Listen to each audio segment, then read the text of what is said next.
মৰমৰ ছাত্ৰ-ছাত্ৰীসকল, এতিয়া মই এটা নতুন অধ্যায় আৰম্ভ কৰিব বিচাৰিছোঁ, অৰ্থাৎ অধ্যায় 2টো। অধ্যায় 1ৰ যিখিনি নিউমেৰিকেলছ আছে সেইখিনি মাজে মাজে মই কৰাই থাকিম। আৰু অধ্যায় 2টো হৈছে তোমালোকৰ স্থিতি, বৈদ্যুতিক বিভৱ আৰু ধাৰকত্ব। এতিয়া এই বিভৱ শব্দটো মানে পটেনচিয়েল যিটো কওঁ, বিভৱৰ ধাৰণাটো তোমালোকে অকণমান পাইছে ক্লাছ 10ত। অৱশ্যে সিমান ভালকৈ পোৱা নাছিলা। এতিয়া আমি স্থিতি বৈদ্যুতিক মানে যিটো তোমালোকৰ স্থিতিশক্তিৰ ধাৰণা আছে সেইটো প্ৰথমতে মই দিব বিচাৰিছোঁ। তাৰ আগতে মই তোমালোকক অকণমান বেছিক কনচেপ্ট দিব বিচাৰিছোঁ। স্থিতিশক্তি কি হয় একচুৱেলি জানা তোমালোকে ক্লাছ 11ত পাইছিলা নহয় জানো? এটা বলৰ কথা কৈছিলোঁ মই, বিশেষ ধৰণৰ বল, সেইটো হৈছে কনজাৰভেটিভ ফ'ৰ্চ, অসমীয়াত কোৱা হয় সংৰক্ষণশীল বল। আৰু এটা কথা কৈছিলোঁ মই তোমালোকক কনজাৰভেটিভ ফিল্ড মানে সংৰক্ষণশীল ক্ষেত্ৰ। এতিয়া কনজাৰভেটিভ ক্ষেত্ৰ বুলি ক'লে মানে সংৰক্ষণশীল ক্ষেত্ৰ বুলি ক'লে তোমালোকৰ হৈ গ'ল গ্ৰেভিটেশ্যনেল ফিল্ড, অৰ্থাৎ মাধ্যাকৰ্ষণিক ক্ষেত্ৰ, বা তোমালোকৰ এতিয়া পালা বিদ্যুৎ ক্ষেত্ৰ অৰ্থাৎ ইলেক্ট্ৰিক ফিল্ড। এইবিলাক হৈছে তোমালোকৰ কনজাৰভেটিভ ফিল্ড। এতিয়া কনজাৰভেটিভ ফ'ৰ্চ কি হয় চোৱা। এতিয়া মই এটা উদাহৰণ দিছোঁ, কাক বোলে আৰু ইমান কৈ নাথাকোঁ। ধৰা এখন পৃথিৱীৰ এখন ছাৰ্ফেচ হয়নে নহয়? এটা এমভৰৰ বস্তুক যদি তুমি বল প্ৰয়োগ কৰি ওপৰলৈ লৈ গ'লা, ধৰা এ বিন্দুৰ পৰা বি বিন্দুলৈ, এইচ উচ্চতা, তাত কি হ'ব? তোমালোকৰ ৱৰ্ক ডান হ'ব W=mg(h) পৰিমাণৰ। এইখিনি তোমালোকৰ স্থিতিশক্তি মানে ইউ বুলি লিখা যায়, স্থিতিশক্তি হিচাপে সঞ্চিত হয়। এইখিনি হৈছে তোমালোকৰ স্থিতিশক্তি। এতিয়া তোমালোকৰ কনজাৰভেটিভ ফিল্ডত তোমালোকক মই ক্লাছ 11তে কৈছিলোঁ যে কনজাৰভেটিভ ফ'ৰ্চৰ বিৰুদ্ধে, তাৰমানে কনজাৰভেটিভ ফ'ৰ্চ বুলি ক'লে তোমালোকৰ ধৰা ইয়াত মাধ্যাকৰ্ষণিক বল, এমভৰৰ বস্তুটোৰ ওপৰত ক্ৰিয়া কৰা বলটো হৈছে মাধ্যাকৰ্ষণিক বল। এই এফ হৈছে তোমালোকৰ গ্ৰেভিটেশ্যনেল ফ'ৰ্চ, অৰ্থাৎ মাধ্যাকৰ্ষণিক বলৰ বিৰুদ্ধে তুমি কি কৰিলা? কাৰ্য কৰিলা। যিখিনি কাৰ্য কৰিলা, যিখিনি শক্তি ইয়াত সঞ্চিত হ'ব, তাক কোৱা হয় স্থিতিশক্তি। অৰ্থাৎ মই ক্লাছ 11ত কৈছিলোঁ যে, বা তোমালোকেও পাইছিলা যে কনজাৰভেটিভ ফ'ৰ্চ বা সংৰক্ষণশীল বলৰ বিৰুদ্ধে যদি তুমি কাৰ্য কৰা, সেইখিনি সদায় স্থিতিশক্তি হিচাপে সঞ্চিত হয়। আৰু ইয়াত তুমি কৰা কাৰ্যৰ পৰিমাণ কিমান আছিল কনজাৰভেটিভ ফ'ৰ্চৰ? কাৰণ কাৰ্য ইজুকেলটো কি আছিলে? এফ ইনটু, তোমালোকক আৰু এবাৰ মনত পেলাই দিছোঁ, ডি। এতিয়া বস্তুটোৰ ওপৰত ক্ৰিয়া কৰা বল কিমান? কাৰণ এমভৰৰ বস্তু হ'লে, যিটো এমভৰৰ বস্তু, তেতিয়াহ'লে তাৰ ওজনটো কিমান হয়, মানে ফ'ৰ্চটো কিমান হ'ব? Force is equal to m into g. Actually F is equal to m a, এৰ ঠাইত জি হৈ গ'ল, গতিকে এম জি, আৰু ডি মানে হৈছে উচ্চতা, ডিৰ ঠাইত কি হ'ব? এইচ। এইখিনি কাৰ্য কৰিলা আৰু এইখিনি স্থিতিশক্তি হিচাপে জমা হয়। মেইন কথাটো হৈছে, কনচেপ্টটো হৈছে যে কনজাৰভেটিভ ফিল্ডত মানে মাধ্যাকৰ্ষণিক ক্ষেত্ৰত থাকে এটা কনজাৰভেটিভ ফ'ৰ্চ, অৰ্থাৎ সংৰক্ষণশীল বল, সেইটো হৈছে মাধ্যাকৰ্ষণিক বল। সেই মাধ্যাকৰ্ষণিক বলৰ বিপৰীতে যদি তুমি সৰণ কৰা, অৰ্থাৎ কাৰ্য কৰা, তেতিয়াহ'লে স্থিতিশক্তি সঞ্চিত হয়। আৰু বস্তুটো যদি তুমি এৰি দিয়া, তেতিয়াহ'লে ই কাইনেটিক এনাৰ্জি মানে গতিশক্তিলৈকে ৰূপান্তৰিত হ'ব। অৱশ্যে এটা কথা কওঁ, কনজাৰভেটিভ ফিল্ডত কনজাৰভেটিভ ফ'ৰ্চৰ বিৰুদ্ধে যেতিয়া কাৰ্য কৰিবা, কোনটো পথেৰে কৰা হয়? তাৰমানে তুমি এমভৰৰ বস্তুটো তুমি চিধা এৰ পৰা বিলৈ লৈ যাব পাৰা, বা অন্য বেলেগ ৰাস্তাৰে লৈ যাব পাৰা, এনেকৈ লৈ যাব পাৰা। কিন্তু তুমি যি ৰাস্তাৰেই পথেৰে লৈ নোযোৱা কিয়, সেই পথৰ ওপৰত নিৰ্ভৰ নকৰে, পথৰ দৈৰ্ঘ্যৰ ওপৰত নিৰ্ভৰ কৰে, জাষ্ট ইনিচিয়েল পজিশ্যন আৰু ফাইনেল পজিশ্যনৰ ওপৰত নিৰ্ভৰ কৰে। এইখিনি কথা মই কৈছিলোঁ, মানে যে সংৰক্ষণশীল ক্ষেত্ৰত সংৰক্ষণশীল বলৰ বিৰুদ্ধে যেতিয়া তুমি কাৰ্য কৰিবা, সেই কাৰ্য কোনটো পথেৰে বস্তুটো কঢ়িয়াই লৈ যোৱা হৈছে তাৰ ওপৰত নিৰ্ভৰ নকৰে। এইখিনি কথা তোমালোকক কোৱা হৈছিল। ঠিক একেই কনচেপ্ট মই তোমালোকক ইউজ হ'ব। ইয়াত তোমালোকক মই প্ৰথমতে ধাৰণা দিব বিচাৰিছোঁ বৈদ্যুতিক স্থিতিশক্তিৰ ধাৰণা, ইলেক্ট্ৰষ্টেটিক পটেনচিয়েল এনাৰ্জি। অ'কে, এতিয়া চোৱা, এটা ভালকৈ এইখিনি চাই লোৱা, তোমালোকে বুজি পাবা তেতিয়া। এক্সাম পাৰপজত নাহিব পাৰে, but ultimately it will help you. কাৰণ গোটেই বস্তুটো ইয়াতেই পাতনি মেলিছে। এইটো বস্তু নুবুজাকৈ বহুতে ষ্টাৰ্ট কৰে ভালকৈ মুখস্থ ৰাখি পিনে, ভাল নহয়। ধৰা এইটো এটা উৎস আধান, ধনাত্মক আধান, আৰু ডেফিনেটলি কি কৰিব, মই এনে আঁকিছোঁ আৰু এখন বিদ্যুৎ ক্ষেত্ৰ সৃষ্টি কৰিব। আৰু তাৰ প্ৰতিটো বিন্দুত তোমালোকৰ বিদ্যুৎ ক্ষেত্ৰ প্ৰাবল্যৰ মান বা দিশ বেলেগ বেলেগ হৈ আছে ধৰা হ'ল বিদ্যুৎ ক্ষেত্ৰৰ ভিতৰত দুটা বিন্দু লৈছোঁ মই অলপ দূৰত লৈছোঁ একচুৱেলি বহুত ওচৰত এই দুটা ধৰা এ আৰু বি দুটা তোমালোকৰ বিন্দু হয় মানে প্লাছ কিউ উৎস আধান ইংৰাজীত কোৱা হয় চ'ৰ্চ চাৰ্জে সৃষ্টি কৰা বিদ্যুৎ ক্ষেত্ৰৰ ভিতৰত এ আৰু বি দুটা কি হৈ গ'ল তোমালোকৰ বিন্দু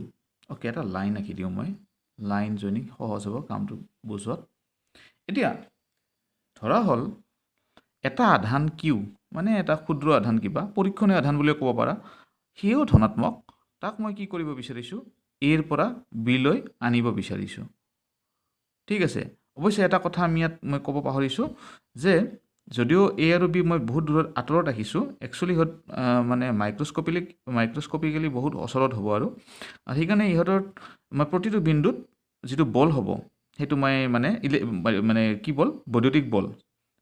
বল মানে এতিয়া আঁকিলে বুজি পাবা ধৰা আধানটো কোনো এক মুহূৰ্তত ইয়াত আছে কিউ আধানটো ধৰা ইয়াত আছে কিবা এটা বিন্দু পি বুলি লিখিছোঁ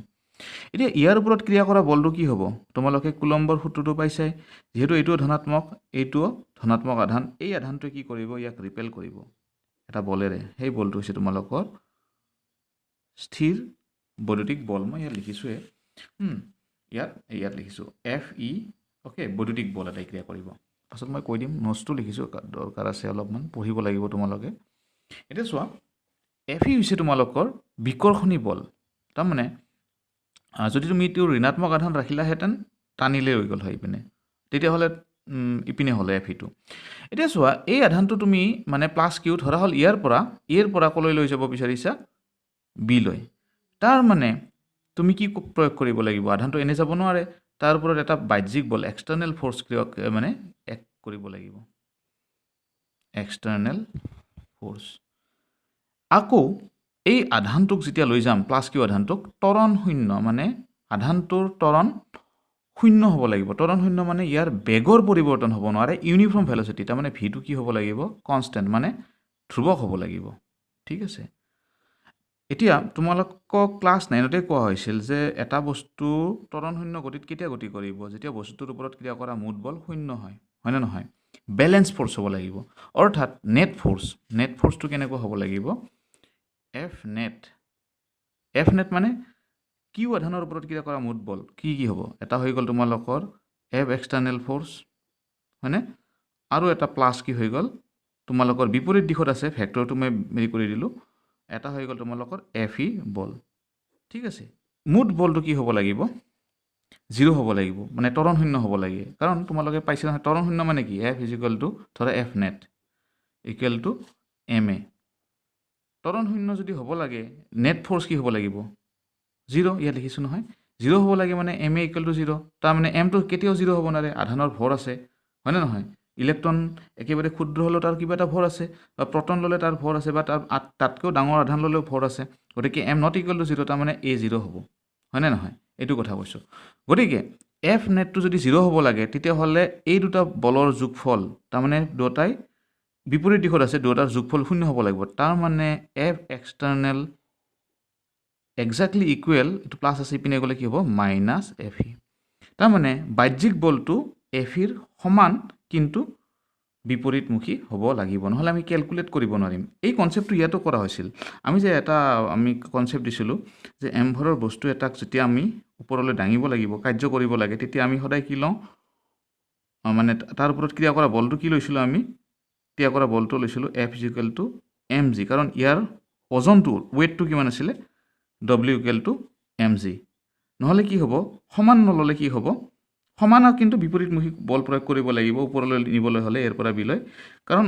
তেতিয়া ত্বৰণ হ'ব আমাক ত্বৰণ শূন্য অৱস্থাত নিব লাগিব সেইকাৰণে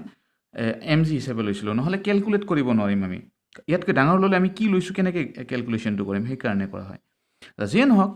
মুঠতে মনত ৰাখিবা যে এক্সটাৰ্নেল অৰ্থাৎ বাহ্যিক বলটো বৈদ্যুতিক বলটোৰ সমান অথচ বিপৰীত দিশত ক্ৰিয়া কৰিব লাগিব ঠিক আছে এতিয়া চোৱা এইখন এখন তোমালোকৰ বৈদ্যুতিক ক্ষেত্ৰ এখন যিটো ক'লোঁ কনজাৰভেটিভ ফিল্ড হয় মানে সংৰক্ষণশীল ক্ষেত্ৰ হয় তাৰ মানে এফ ইটো হৈ গ'ল তোমালোকৰ কনজাৰ্ভেটিভ ফ'ৰ্চ অৰ্থাৎ সংৰক্ষণশীল বল তুমি আধানটো এৰ পৰা বিলৈ ডাইৰেক্ট লৈ যোৱা বা এনেকৈ লৈ যোৱা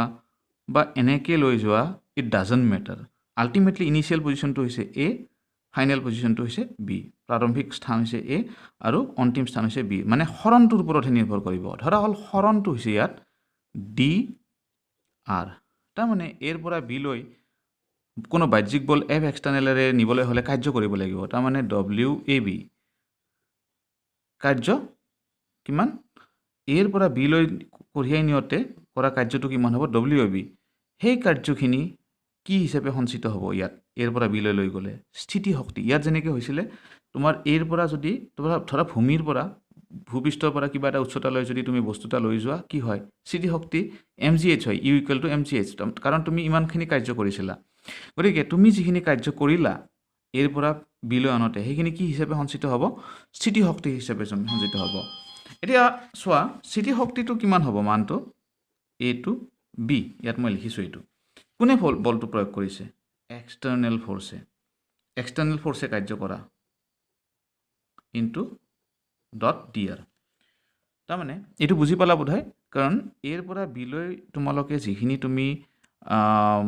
আধান লৈ যাবা প্লাছ কিউ আধানটো লৈ যাবা সেইখিনি লৈ যাওঁতে এক্সটাৰ্নেল ফ'ৰ্চে কিমান কাৰ্য কৰিব ইণ্টিগ্ৰেশ্যন কিয় ইণ্টিগ্ৰেশ্যন হ'ব এৰ পৰা বিলৈ মাজতে কোনো ব্ৰেক নাই কণ্টিনিউৱাছ পাথ হয় কণ্টিনিউৱাছ হ'লে তোমাৰ কি হ'ব এইখিনি ইণ্টিগ্ৰেশ্যন হ'ব ঠিক আছে তাৰমানে ডি আৰ হৰণৰ বাবে যদি কাৰ্য হয় এইখিনি তেতিয়াহ'লে এৰ পৰা বিলৈ কিমান হ'ব এইখিনি হ'ব ঠিক আছে ইকুৱেল টু এতিয়া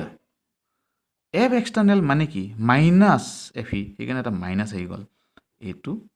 বি এই বস্তুটো তোমালোকে কিছুমানে স্কিপ কৰি পঢ়ে এইটো খুব বেয়া কেনেকৈ হ'ল বুজি নাপায় মই নিজে বুজি পোৱা নাছিলোঁ সেইকাৰণে খুব এটা ইম্পৰ্টেণ্ট কথা এক্সটাৰ্নেলৰ ঠাইত কি হৈ গ'ল মাইনাছ এফ ই কিয় হ'ল এই কথাটো তৰণশূন্য গতিত গতি কৰিলে এই ফৰ্মুলাটো আহি গ'ল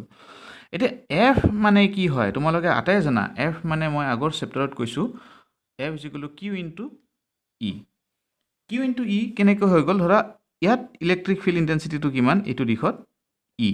ঠিক আছে এই বিন্দুটোত ধৰা ই হয় তেতিয়াহ'লে সূত্ৰটোত কি হৈ যাব মাইনাছ এ টু বি ঠিক আছে হৰণটো কিমান হৈছে ধৰা এটা ক্ষুদ্ৰ হৰণ মাজতে মই লিখাই নাই ইয়াত ধৰা এটা ক্ষুদ্ৰ হৰণ হৈছে কিবা এইখিনিত ডি আৰ মই এইটো বহুত দীঘলকৈ দিছোঁ ইমান নহয় ইয়াৰ পৰা এইখিনিলৈকে ডি আৰ হৈছে তেতিয়াহ'লে কি হ'ব কিউ ইনটু কি পালা ইয়াত লিখিছিলোঁ কিউ ইনটু ই এই কিউটো মই বাহিৰত লৈ আহিছোঁ ইটো যিহেতু ভেক্টৰ ঠিক আছে এফ ই মানে কি কিউ ইনটু ই গতিকে কিউটো বাহিৰত আনিছোঁ কাৰণ এইটো ইয়াৰ আধানৰ মান কিমান কিউ আৰু এই বিন্দুটোত ইলেক্ট্ৰিক ফিল্ড ইণ্টেনচিটি কিমান ইটোও বাহিৰত হ'ব কাৰণ এইটো ধনাত্মক আধানৰ কাৰণে কোনো এক বিন্দুত ইলেক্ট্ৰিক ফিল্ড ইণ্টেনচিটি সদায় বাহিৰৰ পিনে হয় আচ্ছা ডট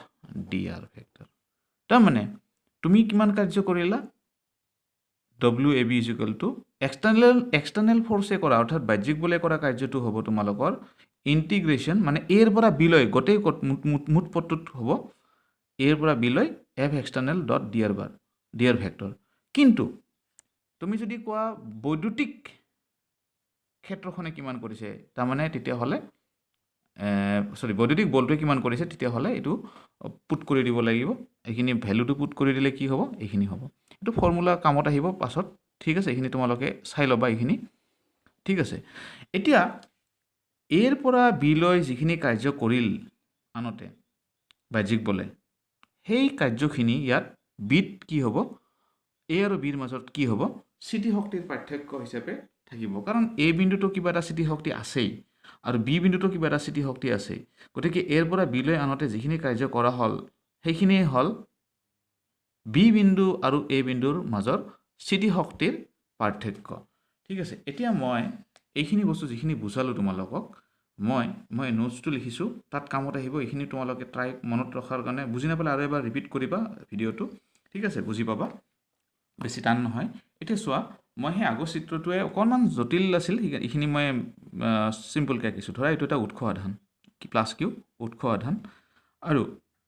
তোমালোকৰ ইয়াত এ আৰু বি প্লাছ কিউ আধানে সৃষ্টি কৰা যিখন বিদ্যুৎ ক্ষেত্ৰ আছে তাৰ ভিতৰত এখন দুটা বিন্দু হয় এ আৰু বি আৰু এত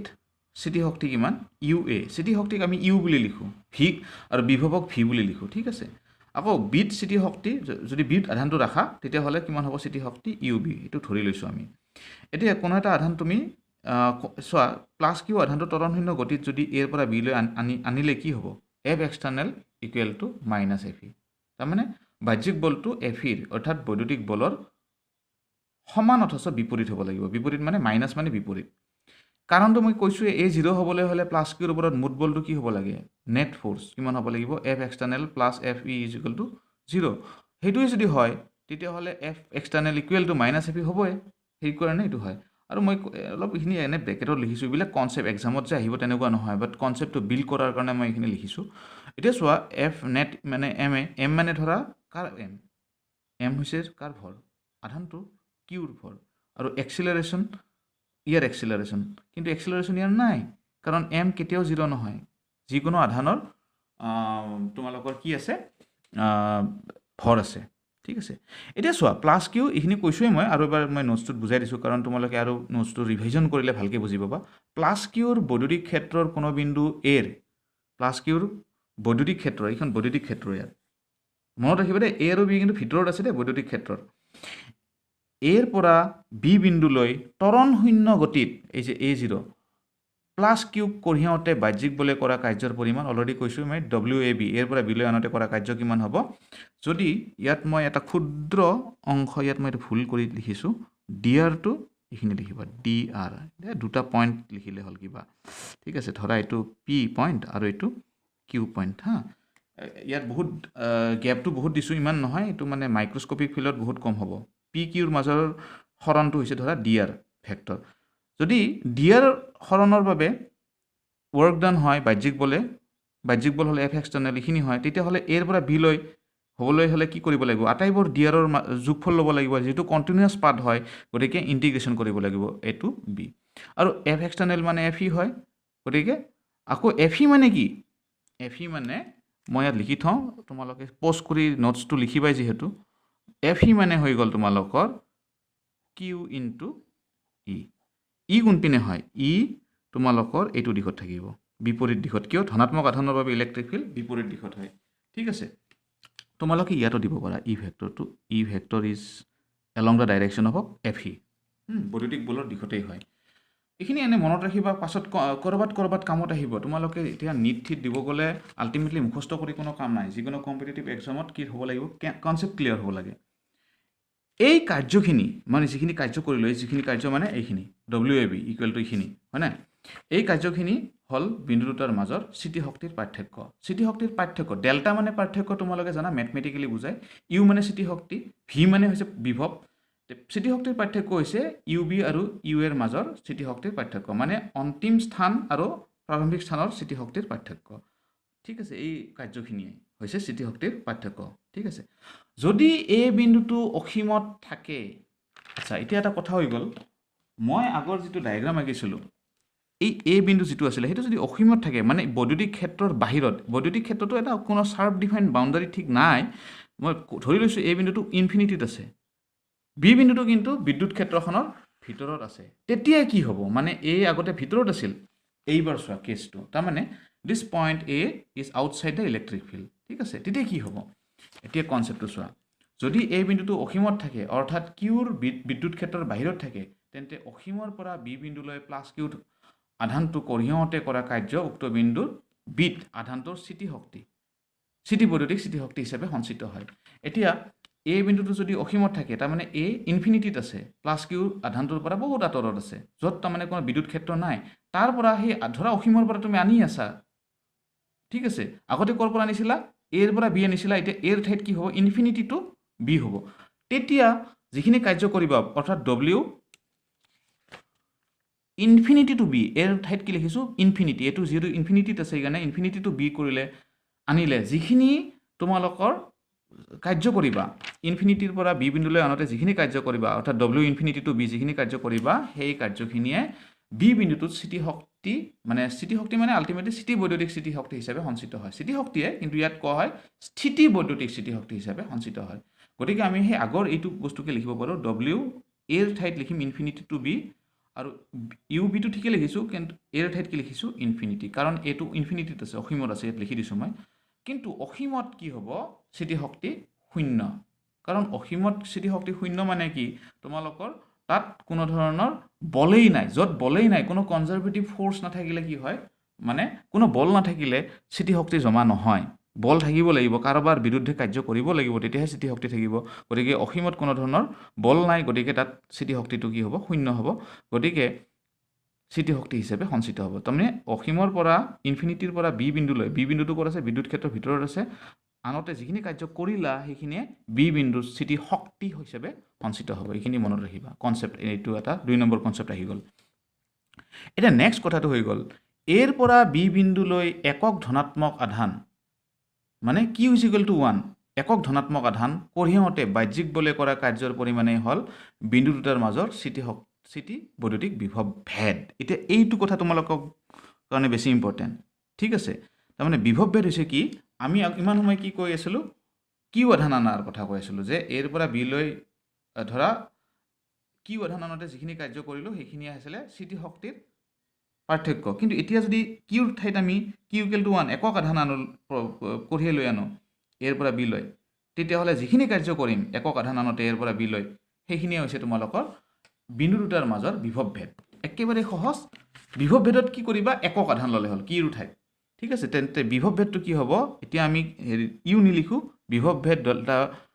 V equal to V B minus V A তাৰমানে বিন্দু দুটাৰ মাজৰ বিভৱ ভেদ ভি বি আৰু ভি এ ইকুৱেল টু কি হ'ব work done per unit charge তাৰমানে প্ৰতি একক আধান মানে এটা এ বিন্দুৰ পৰা বি বিন্দুলৈ আনিবলৈ হ'লে এইটো এটা একক আধান এৰ পৰা বিলৈ আনিবলৈ হ'লে যিখিনি কাৰ্য কৰিবা সেই কাৰ্যখিনি এই কোৱান্টিটিটোকে কোৱা হয় বিভৱ ভেদ ঠিক আছে যদি কেৱল ডব্লিউ এ বি লিখিলা হয় তেতিয়াহ'লে হৈ গ'ল হেঁতেন ডেল্টা ইউ কিন্তু ডব্লিউ এ বিক যদি কিউৰে হৰণ কৰি দিয়া যিটো আধান কঢ়িয়াই আনা তেতিয়াহ'লে হৈ যাব ভি ঠিক আছে ইউৰ ঠাইত কি হৈ যাব ভি ইউৰ ঠাইত ভি আহি গ'ল তাৰমানে এইটো বিভৱ ভেদ ঠিক আছে এতিয়া ইকুৱেশ্যন 1 আৰু 2ৰ পৰা কিবা কাৰণত লাগিব পাৰে কনচেপ্টত সেইকাৰণে মই লিখি থৈছোঁ আৰু এইটো হৈছে ধৰা ইকুৱেশ্যন 4 আৰু ইকুৱেশ্যন 1ত কি লিখিছিলোঁ ডেল্টা 1 আৰু 3 ডেল্টা ভি ইকুৱেল টু কি হ'ব W A B by Q মানে এইটো ডেল্টা ভি ইকুৱেল টু তোমালোকে বা একে কথা delta V equal to W A B by Q আৰু ডব্লিউ এ বি মানে কি আছে চোৱা ডব্লিউ এ বি মানে minus Q integration A to B dot product of E vector dot D R vector এতিয়া কিউ কি হ'ব তাত ইয়াত এটা কিউ আছিল কিউ ডিভাইডেড বাই কিউ কি হৈ গ'ল কেঞ্চেল হৈ গ'ল গতিকে কেতিয়াবা কামত আহিব পাৰে এইটো সূত্ৰ সেইকাৰণে মই কৰাইছোঁ কিতাপত ইমান নাই কিজানি এতিয়া চোৱা অসীমৰ পৰা এতিয়া নেক্সট কথাটো আহি গ'ল ইমান এতিয়া ইয়াত কৈছিলোঁ স্থিতি বৈদ্যুতিক বিভৱ ভেদ কৈছিলোঁ এইবাৰ মই পঢ়াই আছোঁ কোনটো চোৱা এতিয়া এৰ ঠাইত যদি অসীম বনাই দিওঁ অসীমৰ পৰা বি বিন্দুলৈ এৰ পৰা বিলৈ নহয় অসীমৰ পৰা বি বিন্দুলৈ একক ধনাত্মক আধান এটা কঢ়িয়াওঁতে বাহ্যিক বলে কৰা কাৰ্যই হ'ল বিদ্যুৎ ক্ষেত্ৰৰ সেই বিন্দুত স্থিতি বৈদ্যুতিক বিভৱ পাৰ্থক্য নহয় বিভৱ ভেদো নহয় বিভৱ তাৰমানে এটা একক আধান যদি অসীমৰ পৰা লৈ আনো তাৰমানে এই বিন্দুটোত যদি অসীমত থাকে একক আধান এটা মই লৈ আহি আছোঁ অসীমৰ পৰা লৈ আহি আছোঁ কঢ়িয়াই আনি পিনে বিদ্যুৎ ক্ষেত্ৰৰ বি বিন্দুত লৈ আহোঁ যিখিনি কাৰ্য কৰিম সেই কাৰ্যখিনি স্থিতিশক্তি হিচাপে জমা হ'ব তাৰমানে ইউ বি হিচাপে জমা হ'ব মানে ইউ বি মাইনাছ ইউ এ নহয় মই কি কৈ আছোঁ ভুল ক'লোঁ স্থিতিশক্তি নহয় বিভৱ হিচাপে জমা হ'ব সেইটোৱে আৰু অসীমৰ পৰা বি বিন্দুলৈ একক ধনাত্মক আধান এটা কঢ়িয়াওঁতে বাহ্যিক বলে কৰা কাৰ্যই হ'ল বিদ্যুৎ ক্ষেত্ৰৰ সেই বিন্দুত স্থিতি বৈদ্যুতিক বিভৱ তাৰমানে একক আধান এটা যদি তুমি অসীমৰ পৰা বি বিন্দুলৈ আনোতে যিখিনি কাৰ্য কৰিবা সেই কাৰ্যখিনি হৈছে বিভৱ তাৰমানে V B minus V A is equal to কি হ'ব তোমালোকৰ W infinity to B A to B নহয় ইনফিনিটি টু বি বাই তোমালোকে কিউ নট লিখিব নালাগে আচ্ছা এইটো লিখিবও পাৰা মই আৰু লিখিলোঁ সেইকাৰণে আগতে কিউ লিখি আছোঁ তো কিউ আধানটোহে লৈ আহিছোঁ সেইকাৰণে লিখিছোঁ work done per unit charge তাৰমানে অসীমৰ পৰা বি বিন্দুলৈ বিদ্যুৎ ক্ষেত্ৰৰ কোনো এটা বিন্দু বিলৈ একক আধান আনোতে যিখিনি কাৰ্য কৰিবা সেইটো হৈ গ'ল তোমালোকৰ বিভৱ ভেদ এতিয়া চোৱা বিভৱ বি বিন্দুটোত বিভৱ ভেদ নহয় বিভৱ ঠিক আছে এতিয়া অসীমত বিভৱটো কি হ'ব শূন্য হয় ভি ইনফিনিটিটো শূন্য কাৰণ তাত কোনো কনজাৰভেটিভ ফ'ৰ্চ নাই ফ'ৰ্চ নাথাকিলে তাত কোনো তোমালোকৰ বিভৱো নাথাকিব বিভৱ শূন্য হৈ যাব V B is equal to কি হ'ল তোমালোকৰ ডব্লিউ ইনফিনিটিটো বি ডিভাইডেড বাই কিউ বুলি লিখিবা এতিয়া মই ইয়াৰলৈকে যিখিনি পঢ়ালোঁ সেইখিনিৰ মই ডেফিনিশ্যন হিচাপে এইখিনি লিখিছোঁ এবাৰ মই জাষ্ট পঢ়াই দিছোঁ যিখিনি পঢ়াইছোঁ মানে যে স্থিতি বৈদ্যুতিক স্থিতিশক্তিৰ পাৰ্থক্য কাক বোলে যদি আহে কোনো আধান বিন্যাসৰ বাবে ঠিক আছে কোনো আধান বিন্যাস বুজি পাইছে Q1 Q2 এনেকুৱা হ'ব পাৰে বা এটা আধানো হ'ব পাৰে সৃষ্টি হোৱা বিদ্যুৎ ক্ষেত্ৰ এখনত প্লাছ Q আধানটো এটা বিন্দুৰ পৰা আন এটা বিন্দুলৈ ত্বৰণ শূন্য গতিত কঢ়িয়াওঁতে বাহ্যিক বলে কৰা কাৰ্যৰ পৰিমাণে হ'ল বিন্দু দুটাৰ মাজৰ স্থিতি বৈদ্যুতিক স্থিতিশক্তিৰ পাৰ্থক্য তাৰমানে delta U is equal to U B minus U A by W A B এই কথাটোৱে যিখিনি কৈছিলোঁ যে তোমালোকৰ স্থিতি বৈদ্যুতিক স্থিতিশক্তিৰ পাৰ্থক্য কাক বোলে কোনো আধান বিন্যাসৰ বাবে বিদ্যুৎ ক্ষেত্ৰৰ কোনো এটা বিন্দুৰ পৰা আন এটা বিন্দুলৈ যিখিনি কাৰ্য কৰিবা আনতে কঢ়িয়াওঁতে সেইখিনি হৈছে বিন্দু দুটাৰ মাজৰ স্থিতিশক্তিৰ পাৰ্থক্য তাৰমানে তোমালোকৰ স্থিতিশক্তিৰ পাৰ্থক্য হৈছে delta U is equal to মই অলৰেডি সেইটো বুজাইছোৱেই আকৌ এবাৰ লিখিছোঁ জাষ্ট সূত্ৰ আকাৰে U B minus U A W A B যদি নেক্সট আৰু এটা মই বুজাইছিলোঁ তোমালোকক এইটো স্থিতি বৈদ্যুতিক স্থিতিশক্তি কাক বোলে যদি আহে আধান এটাৰ স্থিতি বৈদ্যুতিক স্থিতিশক্তি কোনো আধান বিন্যাসৰ বাবে এটাৰ বাবে সৃষ্টি হোৱা বৈদ্যুতিক ক্ষেত্ৰত যিকোনো বিন্দুত কিউ আধানটো অসীমৰ পৰা বিন্দুটোলৈ কঢ়িয়াবলৈ বাহ্যিক বলে কৰা কাৰ্যৰ পৰিমাণে হ'ল উক্ত বিন্দুৰ কিউ আধানটোৰ স্থিতি বৈদ্যুতিক স্থিতিশক্তি তাৰমানে অসীমৰ পৰা যদি আধানটো এৰ ঠাইত যদি অসীমৰ পৰা লৈ কঢ়িয়াই আনা বি বিন্দুলৈ তেতিয়াহ'লে যিখিনি কাৰ্য কৰিবা ইনফিনিটি টু বি বিন্দুলৈ আনতে সেই কাৰ্যখিনিয়ে হৈছে সেই বিন্দুটোত উক্ত বিন্দুটোত স্থিতিশক্তি হিচাপে জমা হয় তাৰমানে তোমালোকৰ অসীমৰ পৰা বিলৈ আনিছা স্থিতিশক্তিৰ পাৰ্থক্যটো কিমান হ'ব U B minus U infinity কিন্তু ইউ ইনফিনিটিটো কি হ'ব 0 হৈ যাব এইটো ইনফিনিটি ভুলতে লিখিছোঁ মই এইটো 0 হ'ব গতিকে তোমালোকৰ অসীমৰ পৰা বি বিন্দুলৈ আনতে তোমালোকৰ স্থিতিশক্তি কিমান হ'ব ইউ বি নেক্সট থাকিল তোমালোকৰ স্থিতি বৈদ্যুতিক বিভৱ ভেদ এইবাৰ ইমান সময় কৈ আছিলোঁ কিউ আধানৰ বাবে কিন্তু একক আধান আনিলে কি হ'ব এই আগৰ যি দুটা ডেফিনেশ্যন কৰিছোঁ তাত কেৱল একক আধান কৰিলেই হৈ গ'ল এতিয়া কোনো আধান বিন্যাসৰ বাবে সৃষ্টি হোৱা বিদ্যুৎ ক্ষেত্ৰ এখনত একক ধনাত্মক আধান এটা বিন্দুৰ পৰা আন এটা বিন্দুলৈ ত্বৰণ শূন্য গতিত কঢ়িয়াওঁতে বাহ্যিক বলে বৈদ্যুতিক বলৰ সমান অথচ বিপৰীত দিশে ক্ৰিয়া কৰা ঠিক আছে তাৰমানে বাহ্যিক বলে যিখিনি কাৰ্য কৰিব এটা বিন্দুৰ পৰা আন এটা বিন্দুলৈ আনতে কিন্তু একক আধান দেই আৰু বৈদ্যুতিক বলৰ সমান অথচ বিপৰীত দিশে কৰা কাৰ্যৰ পৰিমাণে হ'ল বিন্দু দুটাৰ মাজৰ স্থিতি বৈদ্যুতিক বিভৱ ভেদ বিভৱ ভেদ কি হ'ব delta V is equal to V B minus V A W A B by q ঠিক আছে W A B by q বিভৱ ভেদ মানে delta V is equal to V B minus V A W A B by Q আৰু W A B মানে তোমালোকে আগতেই পাইছা আগৰ সূত্ৰত চোৱা এইটো ডব্লিউ এ বি মানে কি আগতে পাইছা এইখিনি ডব্লিউ এ বি মানে তোমালোকৰ এই ইয়াত পাইছা W A B is equal to U B minus U A এইখিনি সূত্ৰ কামত আহিব জাষ্ট এইখিনি মনত ৰাখিবা ঠিক আছে তেনেহ'লে এই সূত্ৰটো বিৰাট মানে খুব ইম্পৰ্টেণ্ট হয় ডেল্টা ভি বা V B minus V A equal to W A B by Q remember this formula V B minus V A W A B by Q মানে বিভৱ ভেদ মানে ডেল্টা ভি আল্টিমেটলি বহুত conceptual question 1 mark related বা 2 mark related কিছুমান question আহে তাত কামত আহে তাৰমানে বিভৱ ভেদ হৈছে একক আধান এটা